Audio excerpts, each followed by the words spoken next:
Hi good morning दोस्तों, कैसे हैं आप सब। आई होप आप लोग बहुत बढ़िया होंगे और आपकी पढ़ाई भी अच्छी चल रही होगी। गुड मॉर्निंग पूजा। आ जाइए सभी लोग और एक बार कमेंट बॉक्स में हाय हेलो लिख देंगे, जिससे कि आपकी अटेंडेंस मार्क हो जाएगी। ओके।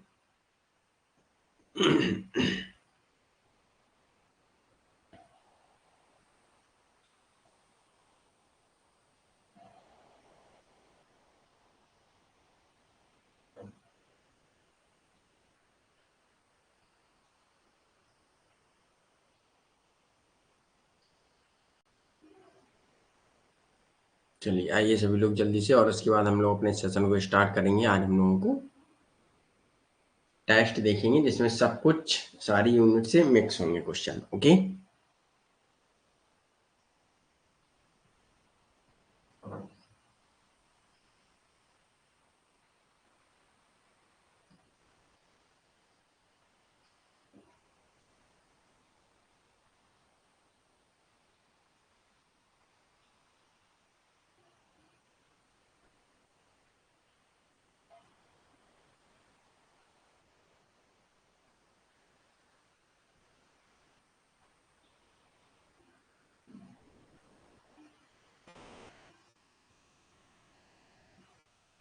Good morning Vipin. चलिए 2 मिनट वेट करेंगे, उसके बाद हम लोग स्टार्ट करेंगे क्योंकि कई सारे स्टूडेंट और आएंगे, है ना। राधे राधे गुड्डू। कैसे हैं आप लोग, पढ़ाई कैसी चल रही है आप सबकी।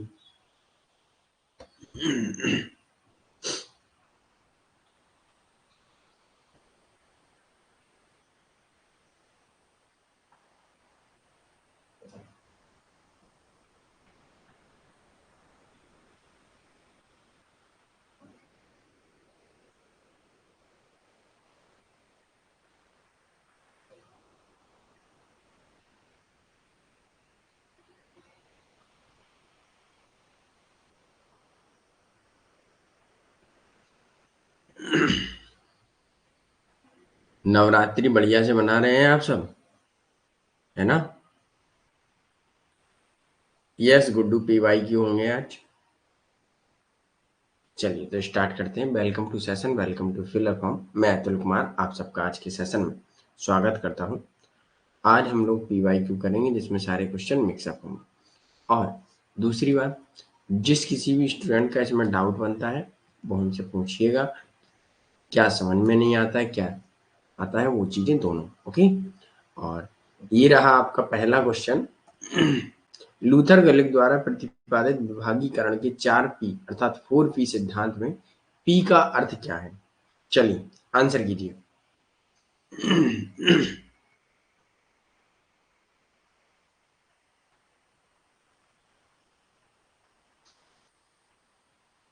समय आपकी स्क्रीन पर चल रहा है।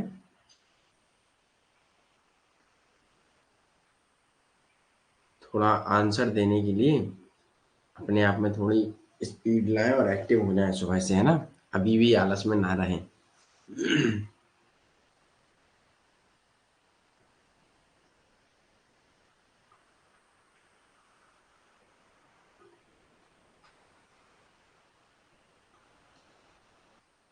आंसर किसी का भी नहीं आया।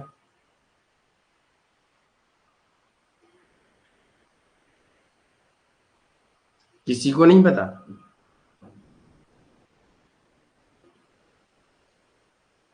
गुड्डू का आया डी। और किसी का। पूजा डी। कोमल ए।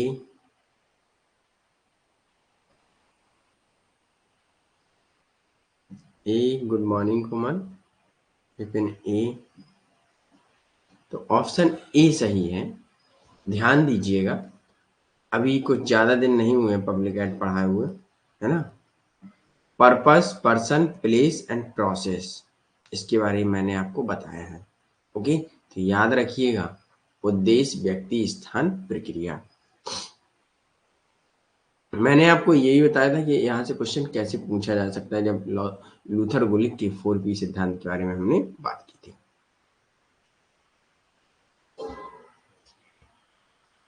ऐसे ही पोस्ट कॉल पोस्ट कॉर्प के बारे में याद रखिएगा, है ना। Planning, organising, staffing, directing, coordinating, reporting, budgeting. तो पोस्ट कॉर्प किसने दिया, बताइए।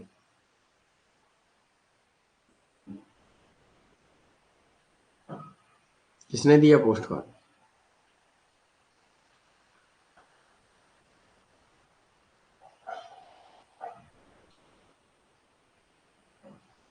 नहीं है पता?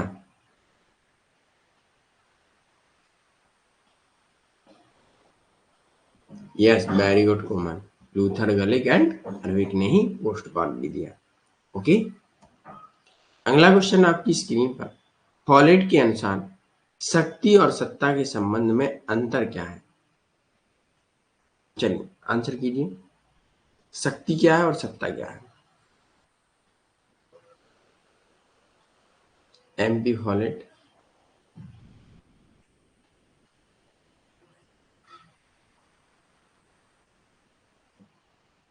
समय चल रहा है, 30 सेकंड का समय दे रहे हैं एक क्वेश्चन पर, है ना।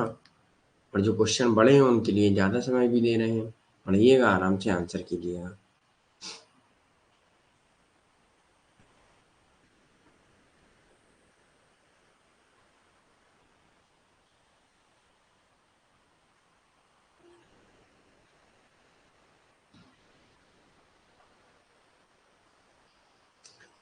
विपिन ए और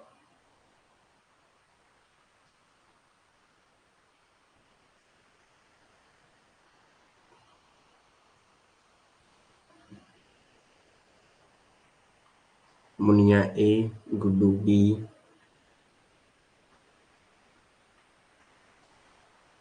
कोमल ए। और दीजिए, जल्दी जल्दी से कीजिए थोड़ा, है ना, समय भी कम है, फिर क्वेश्चन भी ज़्यादा करने। ऑप्शन बी सही है। शक्ति को कभी भी प्रत्योजित नहीं किया जा सकता है, सत्ता प्रत्योजित की जा सकती है। ओके, सत्ता, अथॉरिटी एक से दूसरे के पास जा सकती है, लेकिन पावर जो होती है वो एक से पास दूसरे को नहीं ली जा सकती है। जैसे उच्च अधिकारी की पावर कर्मचारी को दे नहीं दी जाएगी कि कर्मचारी उनकी पावर यूज करेगा, राइट। अथॉरिटी का ट्रांसफर किया जा सकता है। ओके, याद रखिएगा, पावर का नहीं।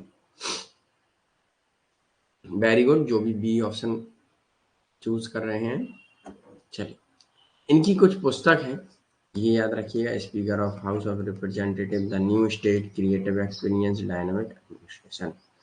और एमपी फॉलेट ने बताया है कि संगठन में जो विरोध होता है, लड़ाई या झगड़े या संघर्ष होता है, उसको निपटाने के लिए 3 उपकरण है। उनमें से सबसे बेटर जो है वो एकीकरण है, और जो 3 है वो प्रभुत्व, समझौता, एकीकरण। अर्थात किसी पर अपना आधिपत्य जमा लेना, ये भी संघर्ष या विरोध का एक समाधान हो सकता है, लेकिन ये अच्छा नहीं है। क्यों अच्छा नहीं है? क्योंकि जब हम आपके ऊपर अपना प्रभुत्व जमा लेते हैं तो फिर आपके जो अधिकार होते हैं उनका हनन हो जाता है, फिर हम जो कहते हैं वही आप मानेंगे। इसीलिए उन्होंने प्रभुत्व को खराब माना है, लेकिन संगठन में संघर्ष का ये एक समाधान भी माना है। दूसरा, समझौता। समझौते में क्या होता है, हमें अपने कुछ राइट त्यागने होते हैं और अगली पार्टी को भी कुछ अपने राइट त्यागने पड़ते हैं। ओके, तब समझौता होता है। तो ये भी उन्होंने संघर्ष का एक अच्छा तरीका नहीं बताया है, लेकिन एक समाधान के तौर में इसे रखा है। अगला है एकीकरण। एकीकरण में क्या होता है, ये भी समाधान का ये एक संघर्ष के समाधान के लिए ये बहुत अच्छा तरीका बताया है इन्होंने। क्यों बताया है? क्योंकि एकीकरण में व्यक्ति अपने अपने हित और उनके हित, दूसरे के हित, दोनों को साथ लेकर चलते हैं। ओके, ये होता है एकीकरण। इसीलिए उन्होंने, अगर यहाँ से क्वेश्चन पूछा जाए कि एमपी फॉलेट के द्वारा संगठन में विरोध के समाधान में सबसे अच्छा तरीका कौन सा है, तो एकीकरण है।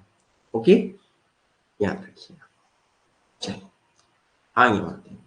नवीन लोक प्रशासन पर आधारित साहित्य निम्नलिखित पर बल देता है।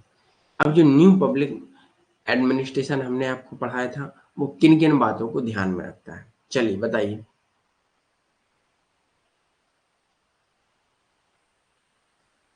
बहुत सरल है, क्वेश्चन भी और आंसर भी, राइट। तो बता दीजिएगा। एनपीए के बारे में हमने आपको बताया था कि ये किस पर आधारित है। तो बस क्वेश्चन की थोड़ी भाषा चेंज की गई है ना। आंसर में जो ऑप्शन हमने पढ़ाए थे वही है। और ये पी वाई क्यू है।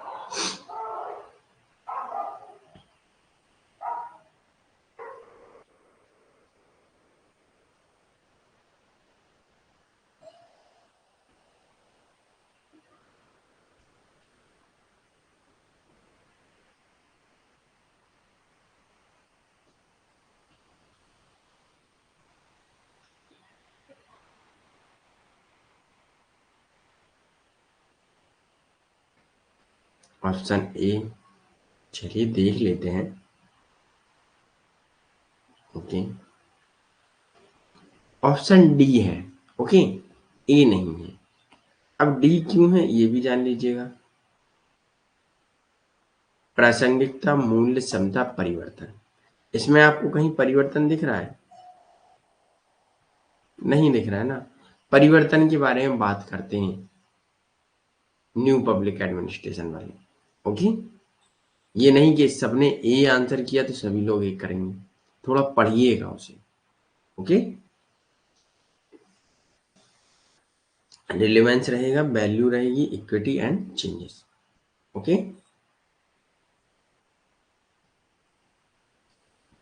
ये है इनके और भी गोल। परिवर्तन उपभोक्ता सकेंद्रित, कंज्यूमर सेंट्रिक है।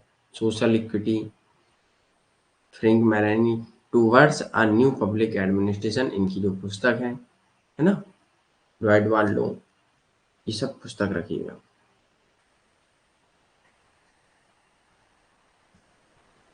मोरल की बात है, लेकिन मोरल नैतिक मूल्य की बात है, बात सही है तुम आपकी गुड्डू, लेकिन ये भी तो देखिएगा यहाँ रिलेटेडनेस, संबद्धता थोड़ी ना है उसमें। ओके,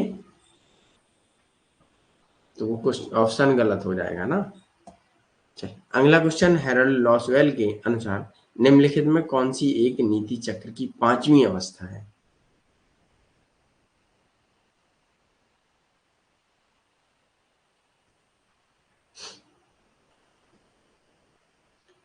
लॉसवेल के अनुसार जो नीति चक्र अर्थात पॉलिसी साइकिल होता है उसका फिफ्थ स्टेज कौन सा है?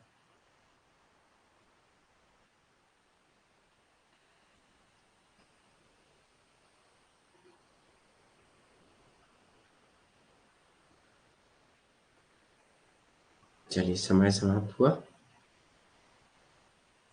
आंसर अभी तक किसी का नहीं आया। Option A,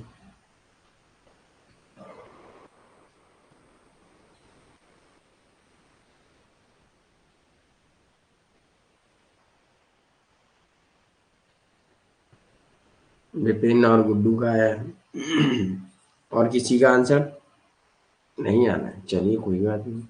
D, option C है, एप्लीकेशन अर्थात अनुप्रयोग करते हैं हम। ओके, बाकी 4 स्टेज क्या है? टोटल 7 स्टेज ये बताते हैं। 7 स्टेज आपको याद रखने हैं। इंटेलिजेंस बुद्धिमत्ता, प्रमोशन पदोन्नति, प्रिस्क्रिप्शन नुस्खा मतलब सलाह कुछ, इनवोकेशन मंगलाचरण, एप्लीकेशन आवेदन पत्र, टर्मिनेशन समापन, एंड एप्लीकेशन अर्थात मूल्यांकन या वैल्यूएशन। ओके, ये इनके 7 चरण हैं पॉलिसी प्रोसेस के। ठीक है, याद रखिएगा। ये इनके बारे में कुछ हमने जानकारी दी है, इसे भी थोड़ा पढ़ लीजिएगा। ओके, अगला क्वेश्चन ये रहा आपकी स्क्रीन पर। कौन सा मंत्रालय स्वच्छ सर्वेक्षण अभियान से संबंधित है?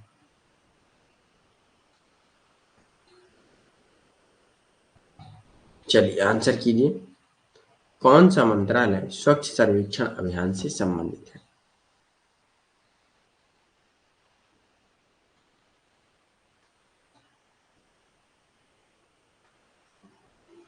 समय समाप्त हुआ। आंसर कीजिए जल्दी से, है ना।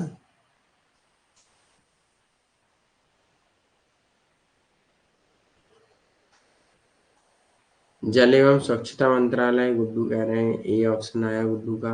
और कोई?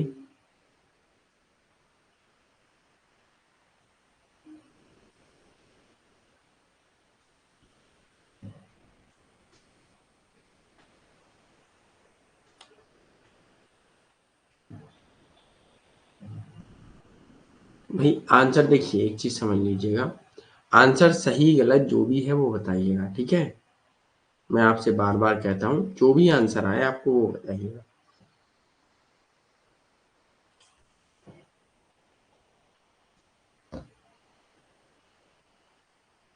चलिए कोई बात नहीं, ऑप्शन बी है ministry of housing and urban affairs. Okay Guddu.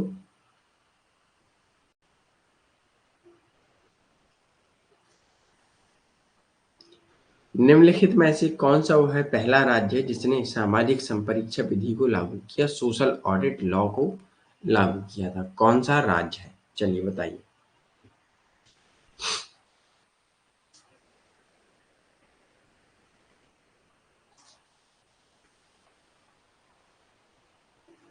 Vipin, ए आया ऑप्शन, और किसका?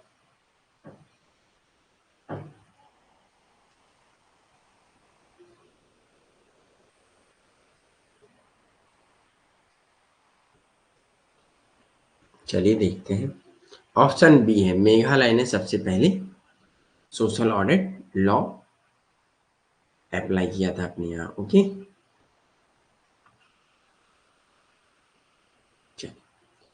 मेघालय सामाजिक लेखा परीक्षा कानून मेघालय सामुदायिक भागीदार एवं लोक सेवा संपरीक्षा सामाजिक लेखा परीक्षा अधिनियम 2017 में इसे लागू किया।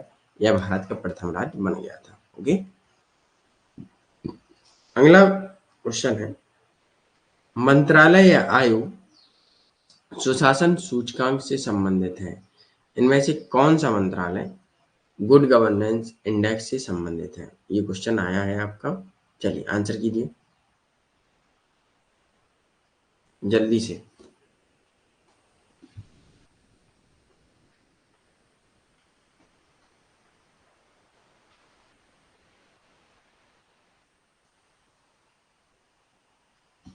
चलिए समय समाप्त हुआ।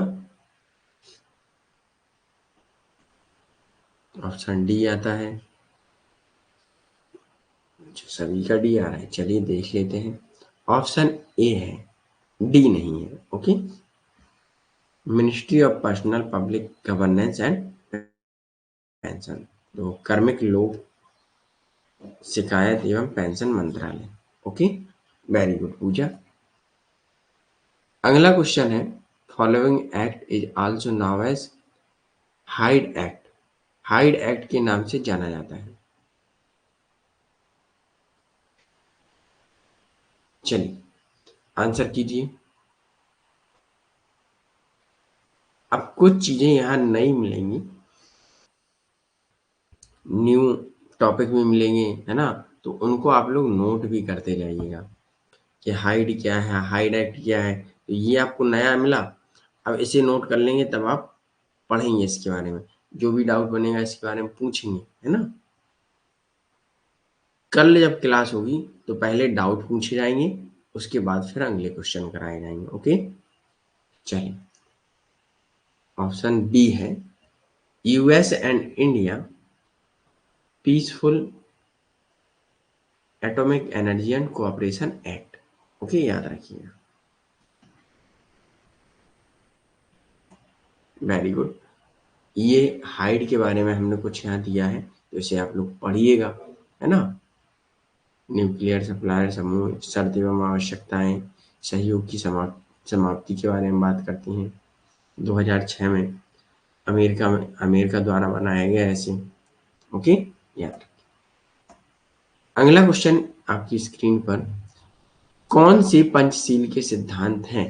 Following are principles of Panchsheel. Panchsheel के बारे में मैंने आपको बताया है, आईआर का टॉपिक है ये ना।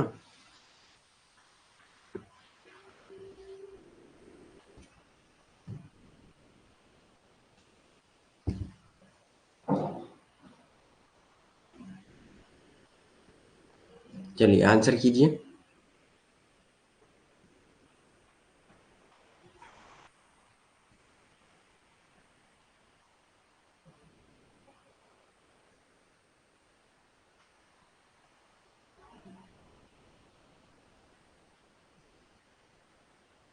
गुड्डू बी, पूजा बी, विपिन बी। चलिए देख लेते हैं ऑप्शन बी। Very good. तो ऑप्शन बी क्या कहता है?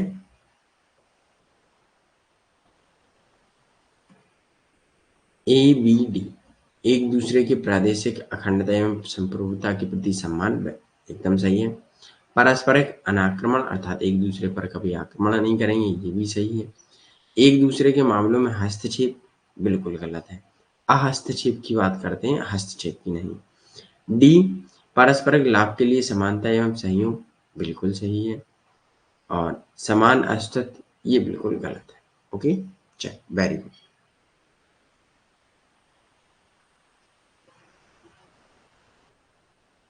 क्वेश्चन नंबर दे दीजिएगा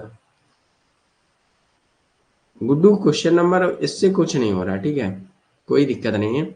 आप स्वयं भी नोट कर सकते हैं अपने क्वेश्चन, है ना। आप अपने नोट करिएगा कि कितने सही कर रहे हैं ना। चलिए अगला क्वेश्चन आपका ये रहा आपकी स्क्रीन पर। भारत की किस महिला पुलिसकर्मी ने सर्वप्रथम शांति स्थापना अभियान के कार्यों में कब भाग लिया था?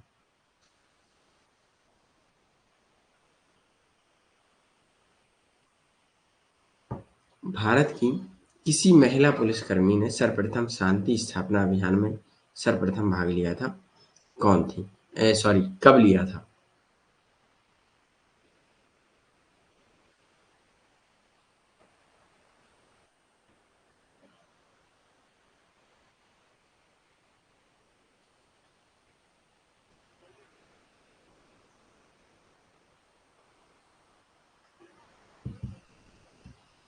चलिए आंसर कीजिए।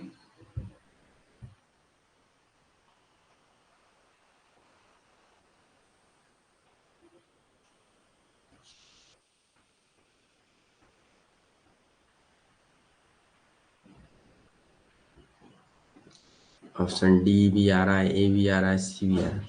कोई हो तो वो बी भी कर सकता है ना। हाँ, चलिए देख लेते हैं। ऑप्शन बी है। ओके, फरवरी 2008 में। चलिए अगला क्वेश्चन है, विस्तारित पड़ोसी अर्थात एक्सटेंडेड नेबरहुड भारतीय विदेश नीति का एक अवधारणात्मक छत्र है, अर्थात कंसेप्चुअल अम्ब्रेला बन गया है, जिनमें से निम्न में से भारत के विस्तृत पड़ोसी के कार्य क्षेत्र के अंतर्गत नहीं है। मतलब भारत अपने पड़ोसियों के अंतर्गत एक कार्य क्षेत्र नहीं है, किनके साथ वो संबंध नहीं है। मतलब ऐसा कौन सा जोन है या एरिया है जिसमें भारत अपने देश को पड़ोसी नहीं मानता है। चलिए मतलब अपना पड़ोसी नहीं मानता है या एक्सटेंड नेबरहुड की अवधारणा में उसे नहीं मानता है। चलिए आंसर कीजिए।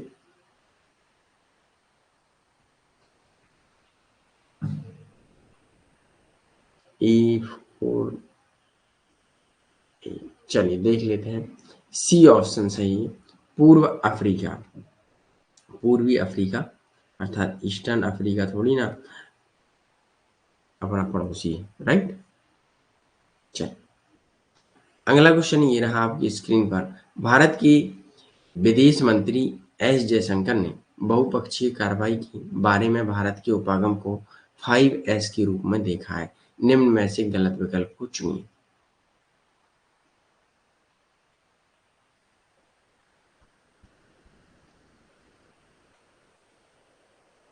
चलिए आंसर कीजिए।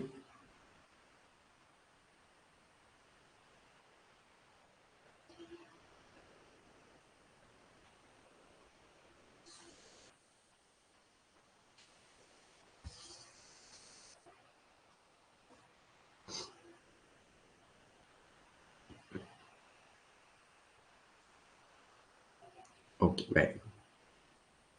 चलिए ऑप्शन बी है सामंजस्य, हारमनी के बारे में बात करते हैं, मतलब ये ऑप्शन गलत है।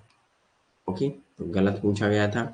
तो सर उन्होंने कहा कि पीएम मोदी के शब्दों में परिलक्षित होना दुनिया के लिए भारत का 5S दृष्टिकोण सम्मान, संवाद, सहयोग, शांति, समृद्धि है, और इसी दृष्टिकोण के माध्यम से हम एक सुधारित बहुपक्षीय प्रणाली के कई के लिए नई दिशा की ओर बढ़ना चाहते हैं।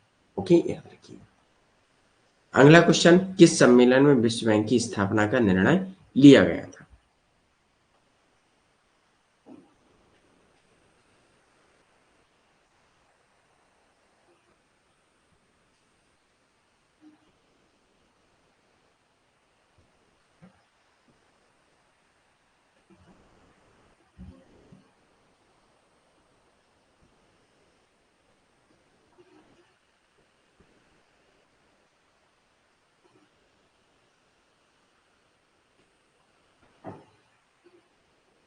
ये आंसर कीजिए भाई।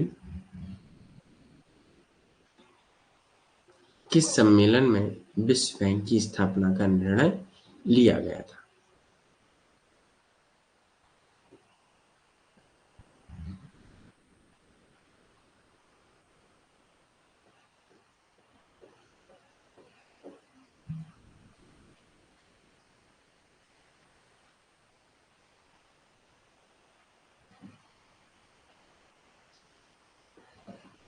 ऑप्शन बी है Bretton Woods. Okay, very good. जो भी स्टूडेंट बी ऑप्शन कर रहे हैं, वेरी, ब्रिटेन वुड्स में लिया गया था, मैंने आपको बताया है। ओके, तो ब्रिटेन वुड्स क्या है, 1944 में हुआ था और किसके लिए है? इनके उद्देश्य वैश्विक आर्थिक सहयोग की वृद्धि, वित्तीय सुधारों, संबंधों में सुधार, विदेशी मुद्रा, है ना, ये चीजें याद रखिएगा। ओके, अगला क्वेश्चन है, यूनाइटेड नेशन सेटअप अर्थात संयुक्त राष्ट्र की स्थापना की गई थी, कब की गई थी?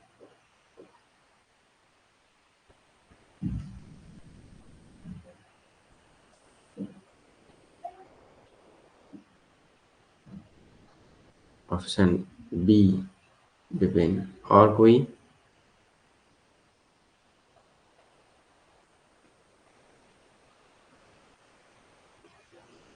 Yes, 1945, very good. 1945 में, ऑप्शन बी सही है। वेरी,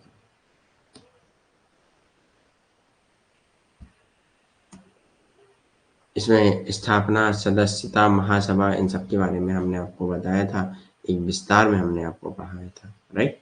चलिए, अगला है, किसने प्रभाव की रोकथाम अर्थात कंटेनमेंट की जो टर्म है उसका यूज किया है? किसने किया कंटेनमेंट टर्म का यूज? चलिए बताइए, मतलब रोकथाम, प्रभाव की रोकथाम।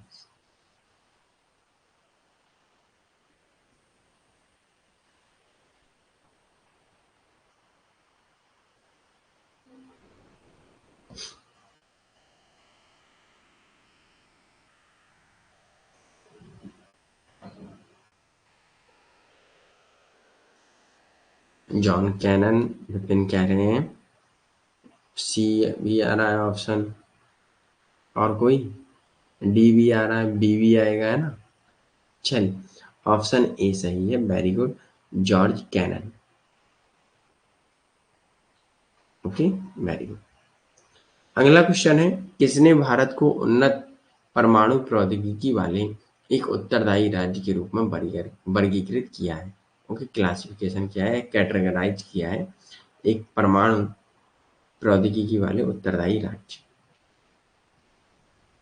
चलिए आंसर कीजिए।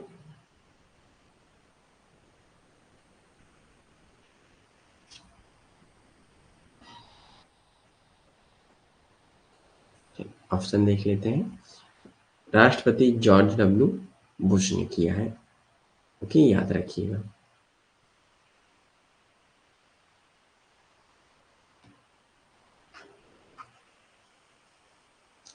अगला क्वेश्चन है, ये हमने अभी इकोलॉजिकल अप्रोच नहीं पढ़ाया है आपको, है ना। जो हमारे फर्स्ट यूनिट में है विचारधारा, उसी से ये संबंधित क्वेश्चन है। तो ये उनमें से पूछा जाता है, हर बार ऐसे क्वेश्चन ही बनता है। तो इसमें आपको बताना है, जो भी आपको लॉजिक से आपको लगे कि हाँ ये हो सकता है, वो आप टिक कीजिएगा।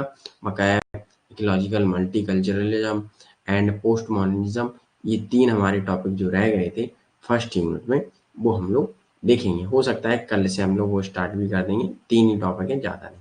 ओके, उनमें जो भी इम्पोर्टेंट है वो हम आपको बता देंगे। ओके, चलिए ये आंसर हो सकता है किसी को ना हो पता। चलिए मैं ही आपको बता देता हूँ, ऑप्शन ए सही है। ऑप्शन ए सही क्यों है? इकोलॉजिकल शब्द जो है यूनानी मूल का है और अर्नेस्ट हैकल ने इसे प्रतिपादित भी किया है। और अगला है एंड्रयू डॉब्सन ने पर्यावरणवाद एवं पारिस्थितिकीवाद के मध्य विभेद भी किया है। ओके, इतना याद रखना है आपको। Yes, okay, very good Vipin. चलिए अगला है, निम्नलिखित में से यह किसका विश्वास या कथन है कि अधिसंरचना अर्थात सुपर स्ट्रक्चर सापेक्षिक रूप से स्वायत्त होता है? चलिए बताइए। इसमें हो सकता है अधिकतर स्टूडेंट फंस जाएंगे, राइट?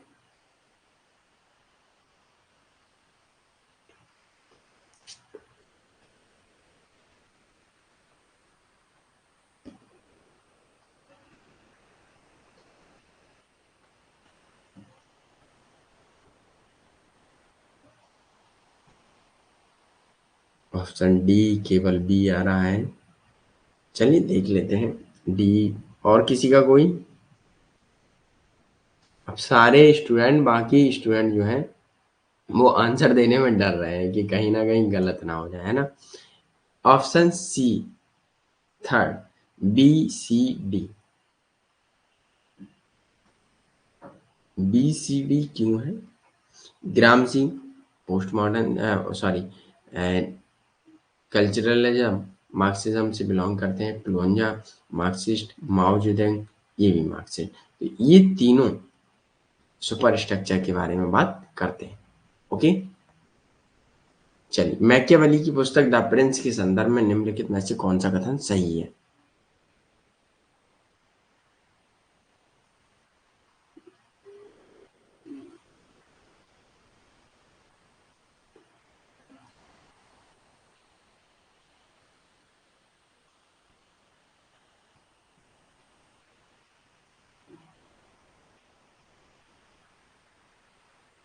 चलिए आंसर कीजिए। यह पुस्तक लोकतांत्रिक भावना के साथ लिखी गई है, द्वि नैतिकता को स्थापित करती है, धर्मनिरपेक्षता विरोधी है ना, उपागम के लिए प्रसिद्ध है, यह नागरिक सेना के पक्ष में बात करती है। तो आंसर देना है आपको। ऑप्शन ए सही है। ऑप्शन ए क्या है? B and D. द्विनैतिकता, एक राजा की नैतिकता दो प्रकार की होगी ना।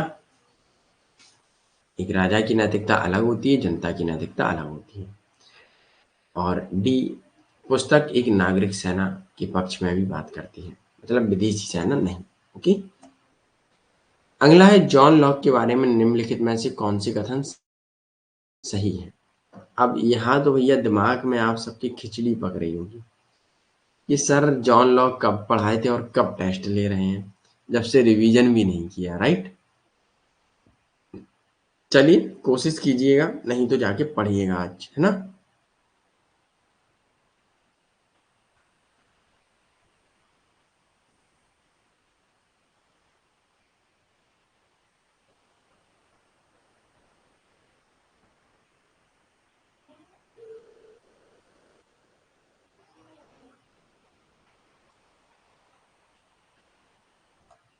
चलिए पहला ऑप्शन सही है। ऑप्शन ए में ए बी सी देख लेते हैं। अनुभववाद के समर्थक हैं, बिल्कुल है। उन्होंने मानव समझ में संबंधित सरोकारों पर निबंध लिखा है, मतलब ऐसे कंसर्निंग ह्यूमन अंडरस्टैंडिंग, ये उनकी एक पुस्तक है। एक ऐसे हैं, वो लिखा है। उन्होंने लिमिटेड स्टेट का भी सपोर्ट किया है, यस किया है। वह लोकप्रिय संप्रभुता के प्रतिपादक है, नहीं है। ये किन के बारे में है? चलिए ये ऑप्शन बताइए, पॉपुलर सॉवरेनिटी के बारे में बात कौन करता है? किसी को पता है?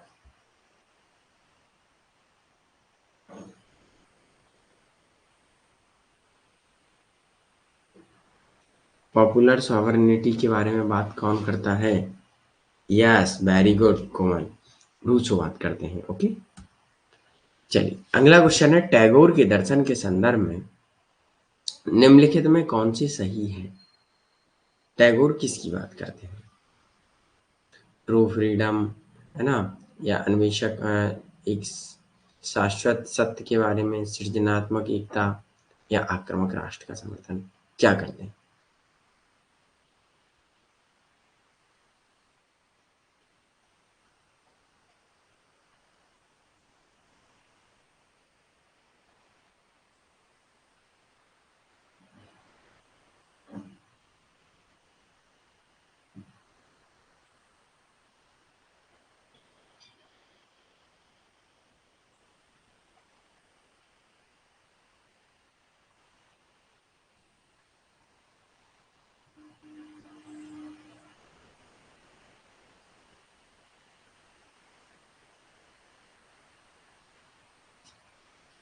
चलिए देख लेते हैं, ऑप्शन ए डी सब आ रहा है, ऑप्शन ए सही है। ओके, सच्ची स्वतंत्रता के बारे में बात करते हैं।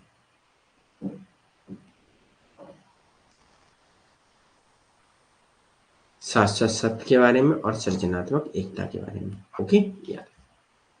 अगला क्वेश्चन है, कौटिल्य के अनुसार दंड नीति के उद्देश्य कौन से हैं?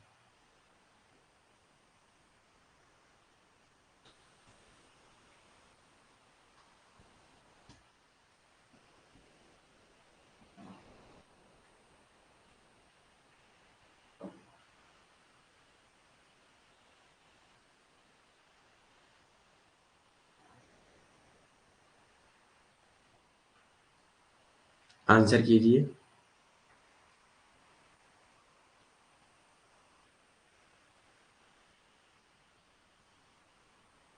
चलिए समय समाप्त हुआ, ऑप्शन देख लेते हैं। Option D, A B D. अनार्जित का अधिग्रहण करना, मतलब जो वस्तु फ्री है, मतलब किसी की भी नहीं है समाज में या राज्य में, तो उसको हम अपने कब्जे में कर लेते हैं। और अर्जित का प्रस्तुतिकरण करना, मतलब जो हमने अर्जित किया है उसका दिखावा करना, प्रस्तुत करना कि हमारे पास जेआरएफ है, राइट। राज्य के भीतर कानून एवं व्यवस्था का प्रबंधन करना, इसके बारे में बात नहीं कर सकते हैं दंड नीति में। संरक्षित का संवर्धन करना, जो हमने संरक्षित है, जो हमारे पास सुरक्षित है, उसका संवर्धन, उसको सुरक्षित करना। ओके। और अगला है संवर्धित का उचित वितरण, जो हमारे पास संवर्धित किया है, ये संवर्धन या संवर्धित किया है, उसका उचित वितरण किया जाना चाहिए ताकि सबके पास इक्वल हो जाए। ओके, याद रखिएगा, ऑप्शन डी सही है। अगला क्वेश्चन है, राजनीतिक प्रणाली के कार्य कौन से हैं?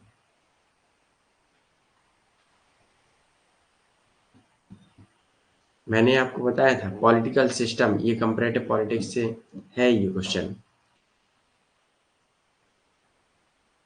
पॉलिटिकल सिस्टम में जो फंक्शंस हैं उनके कार्य में से कौन सा है इनमें से?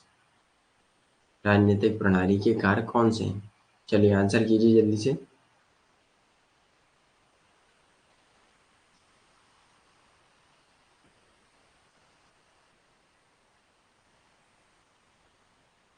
ऑप्शन सी है सही, थर्ड, ए एंड सी।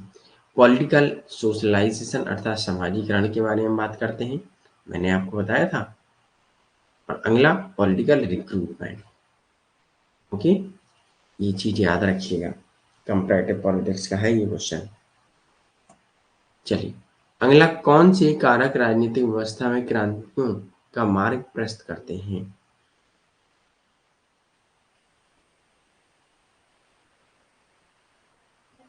कौन से कारक राजनीतिक व्यवस्था में राजनीतिक व्यवस्था में क्रांतियों का मार्ग प्रशस्त करते हैं?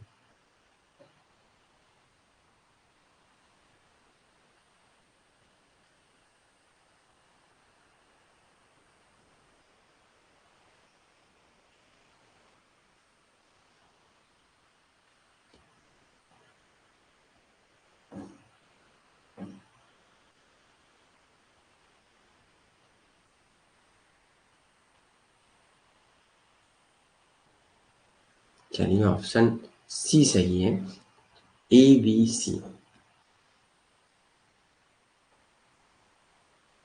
तीव्र वर्ग विभाजन, जब राजनीतिक व्यवस्था में वर्गों के बीच बहुत तेजी से वर्ग विभाजन होता है तो क्रांतियां बढ़ती हैं। जनता को एकजुट करने में बुद्धिजीवियों की भूमिका, जब जनता को बुद्धिजीवी एकजुट करने लगते हैं तो निश्चित है कि क्रांति होके रहेगी। ओके। सामाजिक असंतुलन, जब समाज में असंतुलन होता है, मतलब कुछ सुख सुविधाएं हैं जो गवर्नमेंट द्वारा दी जानी चाहिए उनमें वो संतुलित नहीं हो पाती है, तो तब होता है क्रांति। और शक्ति की तीव्र इच्छा, ऐसा कुछ है नहीं। और अभिवृद्धि में परिवर्तन, ये दोनों गलत है। 1, 2, 3 ये तीनों सही है। ओके। अगला क्वेश्चन है, लोकसभा के अध्यक्ष की शक्ति के बारे में सही है।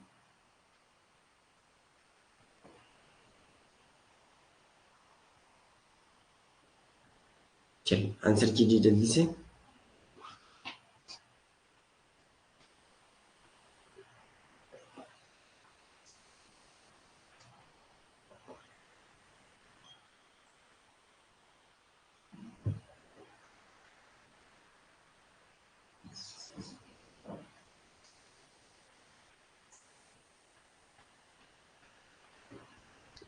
आंसर नहीं आया किसी का भी। चलिए कोई बात नहीं।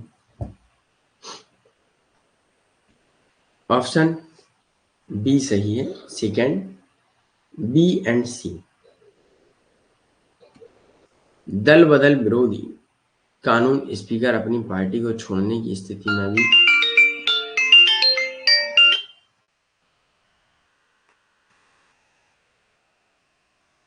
दल बदल विरोधी कानून स्पीकर पर अपनी पार्टी को छोड़ने की स्थिति में भी अनुप्रयोजित होता है, ऐसा कुछ नहीं है। जब स्पीकर को उसके पद से हटाए जाने का प्रस्ताव विचारशील हो तो वह अध्यक्षता नहीं कर सकता है, ये सही है।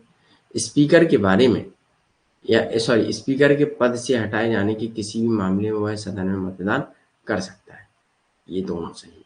ओके। तो वह जब स्पीकर होता है वो अधिकतर क्या होता है, सारी दोनों अपनी अपनी भी जो पार्टी होती है उससे भी थोड़ी देर के लिए हट जाता है, लेकिन जैसे ही उसका कार्यकाल हो जाता है, टाइम पीरियड हो जाता है, तो उससे क्या होता है,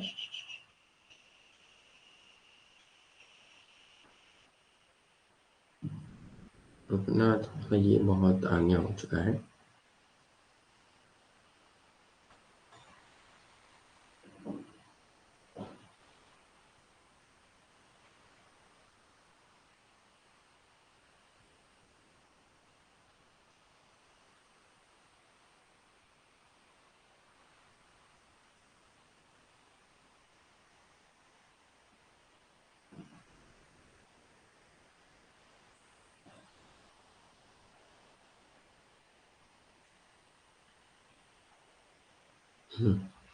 जब वो अध्यक्ष बनता है लोकसभा का, तब दल बदल विरोधी कानून उस पर प्रयोग नहीं होता है। क्यों नहीं होता है? क्योंकि वो जब अध्यक्ष बनेगा तो दोनों पार्टियों की सुनवाई करता है, राइट।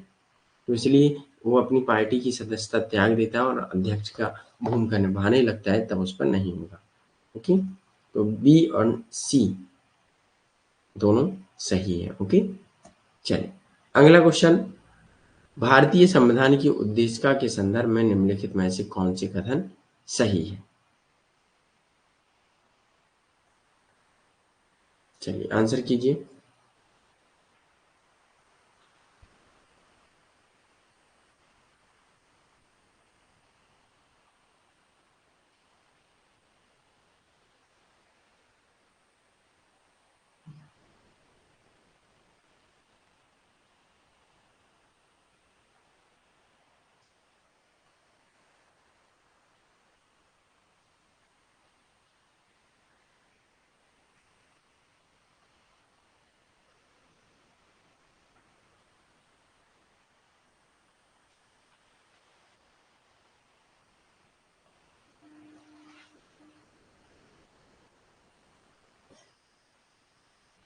ऑप्शन